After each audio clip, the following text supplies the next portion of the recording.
Hello दोस्तों, आप सभी का स्वागत है आपके अपने YouTube channel education class Jamui पर।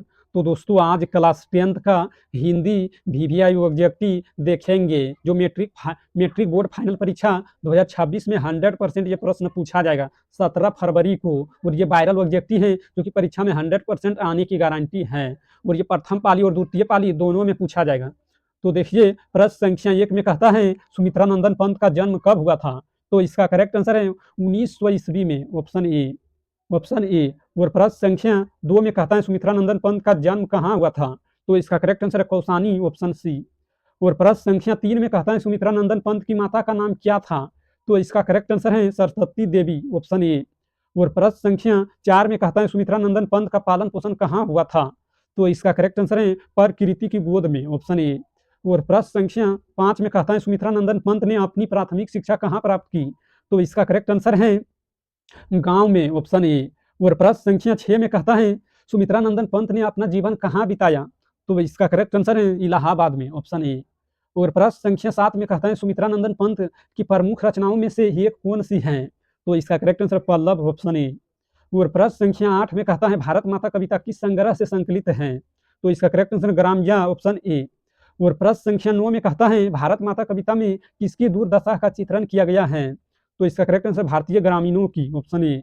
और प्रश्न संख्या 10 में कहता है कवि ने भारत माता को किस रूप में दर्शाया है। तो इसका करेक्ट आंसर है ग्रामवासिनी, ऑप्शन ए।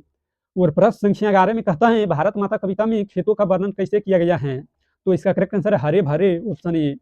और प्रश्न संख्या 12 में कहता है भारत माता कविता में गंगा यमुना के जल को किसके प्रतीक के रूप में दिखाया गया है। तो इसका करेक्ट आंसर है आंसू जल, ऑप्शन ए। और प्रश्न संख्या 13 में कहता है कवि ने भारतीय किसानों की दयनीय दशा का कारण क्या बताया है। तो इसका करेक्ट आंसर है शोषण, ऑप्शन ए। और प्रश्न संख्या 14 में कहता है भारत माता कविता में किसके शोषण का चित्रण किया गया है। तो इसका करेक्ट आंसर है किसानों का, ऑप्शन ए। और प्रश्न संख्या 15 में कहता है भारत माता कविता में किससे अपने घर में परवासिनी कहा गया है। तो इसका करेक्ट आंसर भारत माता, ऑप्शन ए। और प्रश्न संख्या 16 में कहता है भारत माता कविता में 30 कोटि संतानें किसके प्रतीक के रूप में है। तो इसका correct answer Bharatiya Janata, option A. और प्रश्न संख्या 17 में कहता है भारत माता कविता में 30 कोटि संतानें कैसी हैं। तो इसका करेक्ट आंसर है नग तन, ऑप्शन ए। और प्रश्न संख्या 18 में कहता है भारत माता कविता में किसानों को किसके नीचे निवास करते हुए दिखाया गया है। तो इसका करेक्ट आंसर है तरु तल, ऑप्शन ए। और प्रश्न संख्या 19 में कहता है भारत माता कविता में किसके शोषण की बात कही गई है।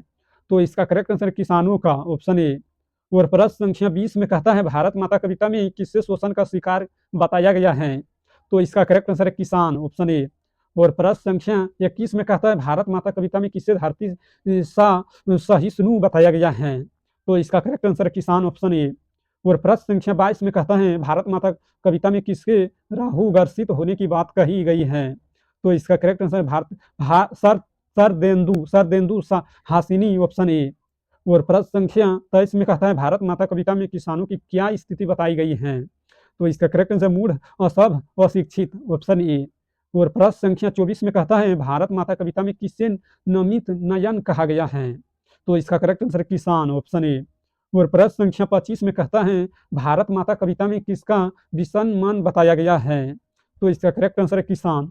अगर इस वीडियो पसंद आया तो लाइक करना और इस चैनल पर पहली बार है तो चैनल को सब्सक्राइब करना ताकि जब भी वीडियो डालेंगे तो उसका नोटिफिकेशन आप तक पहुंचेगा और आप सबसे पहले देख पाएंगे। और पार्ट नंबर 2 में हम देखेंगे 26 से 50 तक।